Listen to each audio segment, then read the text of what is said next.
Hey guys, it's Babypowder, and we're back with another one of our loot videos for our 200 run series. And this time it was for another Outlands dungeon, the Arcatraz. So normally would have probably skipped this one, but it was suggested, and I do like the idea of trying something new and just seeing, is it good, is it bad? And so yeah, I mean, that's one reason why we did like the Arcatraz, or not that's why we did the Arcatraz, but that's one reason why we actually did Master's Terrace. We also tried Shattered Halls. Actually was quite impressive with Shattered Halls. I mean, tied with first with the Shadow Labs. That was actually another one that kind of had never done before and decided to actually try it for a significant amount of runs. I've done the Shadow Labs before, like doing like a run here and there after I've done like 10 runs of Mana Tombs, and then I would go and do all the other dungeons at least once, because even though you get locked out after 10 runs, you can at least do another dungeon one time after being locked out. And so I've done that in the past, but I've never done it a significant amount of times, which it ended up being our best dungeon at the time as far as like epic drops. So and then Shattered Halls ended up giving us 5 epics as well and tying with Shadow Labs. So both of those ended up actually being really nice. But with this one I was kind of skeptical, but then it started out really good. By like run 21 we were already seeing some epic drops, and it was looking quite nice. And then unfortunately it seems like it might have went downhill, but I'll let you guys be the judge of it. We did still get some things. We did get some lock boxes and things as well that actually contribute a little bit of stuff to our farm. We also do get some of those rep tokens, so we actually got a little bit of both, the Marxus Argaris and the arcane, whatever, the rings or whatever. But anyway guys, before we jump to our first bank alt holding the 100 runs worth of loot for our Alliance Druid, I'd just like to mention, if you guys do like these loot videos, make sure you smash the big thumbs up. Lets me know that you like it. Also, do not forget to hit the subscribe button and the notification bell so you don't miss the next one, and so you don't miss the clean out at the end of the week to see if we actually sold any of these items that we're going to be going over today from this farm. So without all that being said, let's go ahead and jump to the first bank alt, once again holding 100 runs worth of loot from our Alliance Druid, and then we'll jump over to the Horde bank alt holding the 100 runs worth of loot from our Horde Druid, totaling up to our 200 runs worth of loot. All right guys, so here we are on our Alliance bank alt holding the loot from our Alliance Druid, and as you can see here there's some empty space here, but we do got some items, so we will go over that. This is probably going to be right up there with some of our smallest amount of loot earned here. I mean, there's really not much, but as you can see, we do have some epics, so let's go ahead and take a look. First off, the low value stuff, 2 pieces here. They're both like formulas or patterns or whatever anyway, which can be quite nice. It'll probably sell pretty fast. So we got the formula for enchant chests, major resilience, 7,000 gold, 0.007 sell rate. We've got schematic for the power amplification goggles, actually right under the 5,000, but look at that sell rate, 0.016, really high sell rate there. So probably will see this one go pretty fast. And then we've got one high value piece, torn rune musket. There is a lot of shared appearances, unfortunately, but 42,000 at a 0.003 sell rate, not bad for a item that actually has a lot of shared appearances, and 42,000 is not too high a value. So if we could get at least like 20,000 for it and get it to sell rather quickly, I'd be very happy with that. And then we've got our epic patterns here. So first off, we got the Fell Fury Gauntlets. This is actually the one I got on run 21, and actually funny thing is I got the other one on our very first run. So anyway, Fell Fury Gauntlets, 299,000 in value at a 0.006 sell rate. So really nice one here. And actually, I don't know if I've ever even gotten this one before. This might be a first for me. And then we've gotten the Nether Drake Helm here at 103,000 at a 0.003 sell rate. Now, both of these actually are new with the series because when I was actually getting ready to mail them off, I had to actually add them to my group. So it's always nice when you see that because you know I have not tried to sell it yet. So it's going to be, you know, a new item, adding new variety. So definitely, you know, be nice to see if they, you know, how well they do on the auction house for us. And then these items right here, since we did have so much room, I don't always separate the lock boxes. I did last week as well, but I did separate what we got from the lock boxes, which are these items right here. We've got the unyielding leggings right here for 7,000. We've got the unyielding foot wraps for almost 7,000. And then we've got the fell touched axe here for 12,000. Pretty good sell rates on some of this stuff too. 12,000 for that one. And then we've got some wrath items actually, because you were getting frost steel lock boxes. Village Scathe here for 9,200, 0.007 sell rate. And then we've got one of these, I'm pretty sure this is an overinflated item, the ferocious crossbow here for 155,000. There's a lot of shared appearances, so really why I believe this is just an overinflated item.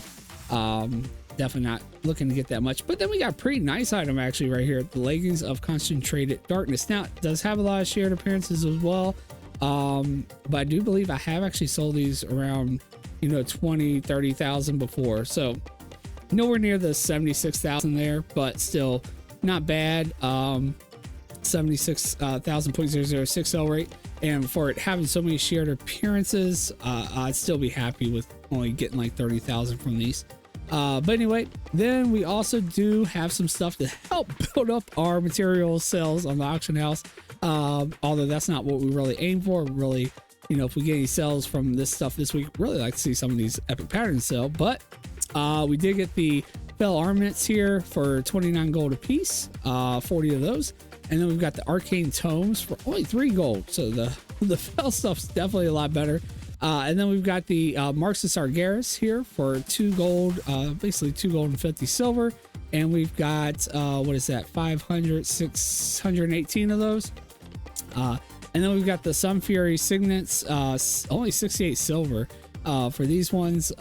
And we've got 541 of those. And then we did also get some Primal Shadow here. Ended up getting 47 pieces at 68 gold in value. So not horrible, better than 0 items at all, and really nice to see 2 epic patterns. So yeah, I mean, it's definitely not our worst. We've actually had one dungeon that only gave us 1 epic pattern, but I believe that one actually maybe gave us a lot more other stuff as we don't really have any other like even low value pieces or anything. We got saved a little bit from the lock boxes, but yeah, there's not much other than just our 2 epic patterns here outside of what we got from the lock boxes. But anyway, we got one more to check out. Let's go ahead and switch over to our Horde bait tune. All right guys, so here we are now on our Horde bank vault, holding the 100 runs worth of loot from our Horde druid, completing the 200 runs worth of loot. And let's see what they got compared to our Alliance druid. And it actually doesn't even look as full as the Alliance druid stuff did. So definitely not as good. Looks like the Sun Fury signets, we may have actually been vendoring those on our Horde druid. I mean, granted, they're very low anyway, probably not even worth posting. So yeah, but we did actually keep them on our Alliance one, because they're all completely gone. I do remember back, I think it was when we did the Mechanar, we had the same thing happen with the Marks of Sargeras, but they are, you know, I would say at least worth posting. I mean, even at 2 gold with how many we're getting here. But anyway, let's go ahead and start it off with our low value stuff. We see we didn't even get any high value stuff, other than we did at least get another epic pattern. So definitely nice that this one actually did tie for second with Master's Terrace. Actually, Master's Terrace is, you know, was second with 3 epic drops, and now this one's tied with it, and then we have 2 tied with first, with the other ones all falling below that. But anyway, low value stuff here. First, we got a recipe for insane strength potion, right below 5,000 gold, 0.014 sell rate. So definitely still keeping that, even though it's under our threshold by just a little bit. And then we have the power amplification goggles once again, just like we did on the Alliance. But then we also have a reflective staff here for 10,000. Very low sell rate though, at 0.001 sell rate. I have actually sold these in the past though. But I mean, you do. I mean, even though it's very low like that, these items do still sell. It is unique though, which is one plus to it, I guess. But anyway, then we have our one epic pattern. We have the Vengeance Wrap, 119,000, 0.006 sell rate. Now, not as high as like those Fell Fury gloves, but still not bad at over 100,000. And I do actually see these sell quite often, even though maybe it only says a 0.006 sell rate. I do see these sell, quite fast. And then again, we have our items out of our lockboxes. Not as lucky as the Alliance Druid was with their lockboxes, but still, we did get some other items to add to our loot here. And this is what I really don't really like about this one too, is the fact that we didn't get a lot of these low value items to at least kind of be fillers and help us get some quick sales with our transmog, whereas some of the other dungeons have really at least given us some of that stuff, maybe even some low value blues or mid-tier blues to kind of fill the auction house a little bit more. But anyway, let's go ahead and have a look here. We've got the Grimskull pauldrons here for 11,000, not bad. Grimskull legs here for right under the 5,000, but still decent selling piece here. And then we've got the Bone Chewer skin cloak here for 17,000, actually almost high value range here at a 0.003 sell rate. And then we've got, of course, our reputation tokens, although we're missing the signets. 49 of the Fell Armnets, 29 in value. And then we've got the Arcane Tomes for 3 gold. And we've got 43 of those. We got our Marks of Sargeras, and we've got 640 of those. And then 51 of our Primal Shadows. And that's it, guys. Not much at all, but hey, it is nice to do some farms sometimes that you wouldn't typically do, just to know just how good or bad it may be. One thing I did not like about this one though was there was no portal at the end like it is with the Botanica and the Mechanor that are out there with this one, where it's easy for you to run in and out.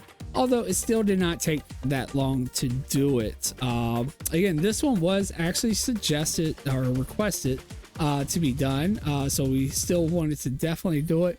And like I said, it was good to know just how good or bad it could be. And honestly, I mean, it's still tied for second with epic drops, so it's not bad. Although we did receive all 3 of those epics in the first 21 runs, and then we didn't see anything else for the entirety of the farm.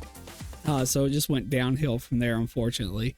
But anyway, guys, hope you still liked it. Hopefully it was informative and let you know whether or not or helps you decide whether or not you may want to go and try this farm out. If you did like the video, make sure you do smash the big thumbs up. Lets me know that you like it. Also, do not forget to hit the subscribe button and the notification bell, so that way you do not miss the next one. Next one is going to be Skullmance, so see if we get any of those items from there. I'm looking for that one to be pretty low on the amount of loot, but if we can get lucky, we may actually get some of those pretty high value items that can drop out of there. Again though, I mean, Shadowfang Keep I thought was going to be pretty low with the amount of loot, but we see how that one turned out. That was actually pretty good. That's going to do it for this one. I hope you guys enjoyed it, and I hope to see you all in the next video. Take care, guys.